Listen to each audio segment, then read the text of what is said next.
অপু বিশ্বাস এবং বুবলিকে বোকা বানিয়ে শাকিব খানের পিছনে ষড়যন্ত্র। আর এগুলো বুঝতেই পারছেন না অপু বিশ্বাস এবং বুবলি। হায় হায় হায় হায় হায় হায়, ব্যাপারটা তো অনেক চিন্তার। শাকিব খানের সাবেক দুই ওয়াইফ, একজন বুবলি আরেকজন অপু বিশ্বাস, এ দুজনকে বোকা বানিয়ে এ দুজনকে কাজে লাগিয়ে শাকিব খানেরই ক্ষতি করার চেষ্টা।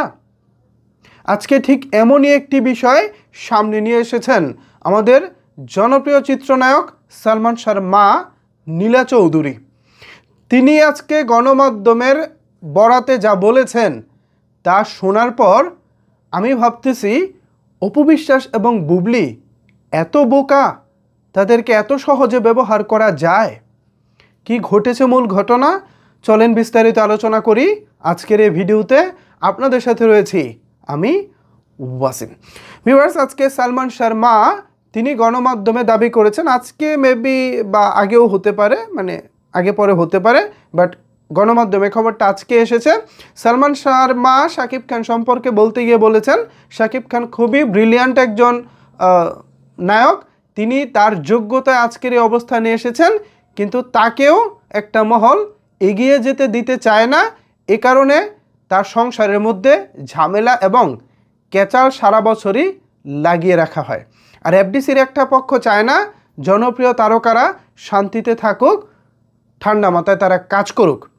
সালমান শাহর মায়ের এই ইঙ্গিতে এতটুকু বোঝা যায় 2016 সালে অপু বিশ্বাস যে হঠাৎ করে টেলিভিশন লাইভে চলে এসেছিলেন, তার মানে ওই লাইভে অপু বিশ্বাস আসার পিছনে কেউ ছিলেন, কেউ হয়তোবা তাকে পরামর্শ দিয়েছেন, যার কারণে রাগে ক্ষোভে তিনি টেলিভিশন লাইভে চলে এসেছিলেন।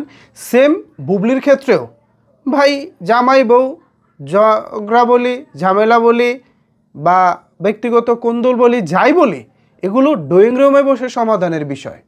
ধরুন শাকিব খান অপু বিশ্বাস কিংবা শাকিব খান বুবলি, এনাদের মধ্যে যদি কোনো ঝামেলা হয় সেটা তাদের ড্রয়িং রুমে বসেই সমাধান করার কথা বা সমাধান হয়ে যাওয়ার কথা, কিন্তু সেই বিষয়গুলো না ড্রয়িং রুমে সীমাবদ্ধ থাকে না, কোনো না কোনোভাবে সেটা গণমাধ্যমে চলে আসে।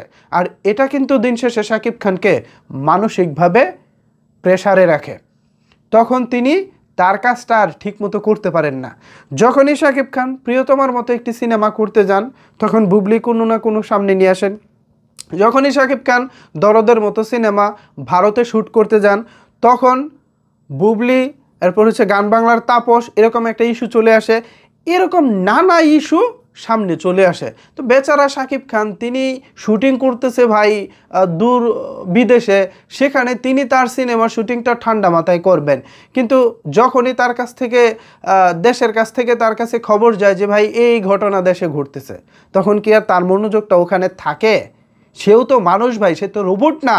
আপনি রিমোট কন্ট্রোলের মধ্যে তাকে পরিচালনা করে দিলেন, সে তার মতো করে পরিচালিত হচ্ছে, বিষয়টা তো এরকম না। এই বিষয়গুলো ভাবার আছে। হ্যাঁ, আমি সাকিবিয়ানদেরকে বলবো, অপু ভক্ত যারা আছেন, বুবলি ভক্ত যারা আছেন, তাদের সবাইকেই বলবো বিষয়টা ভেবে দেখুন। সালমান শাহর মা আজকে যে ইঙ্গিতটা করেছেন, এটাও কিন্তু তিনি তার জীবনের অভিজ্ঞতা থেকে ইঙ্গিত করেছেন। তারও তো ইন্ডাস্ট্রিতে অনেক মানুষের সঙ্গে পরিচয় আছেন, তারও অনেক শুভাকাঙ্ক্ষী ইন্ডাস্ট্রিতে রয়েছেন। সালমান শাহর লাইফটা কিন্তু পারিবারিক কোন্দলের কারণেই তিনি এভাবে নিঃশেষ হয়েছেন। সো তিনি চান না যে শাকিব খানের জীবনেও এরকম কিছু নেমে আসুক। সো এ কারণেই তিনি শাকিব খানকে সতর্ক করেছেন, অপু বুবলিকে সতর্ক করেছেন। এখন এই বিষয়টিকে আপনারা কীভাবে দেখছেন জানিয়ে দিন আপনার মতামত নিচের কমেন্টস বক্সে। ধন্যবাদ সবাইকে এতক্ষণ আমার সাথে থাকার জন্য।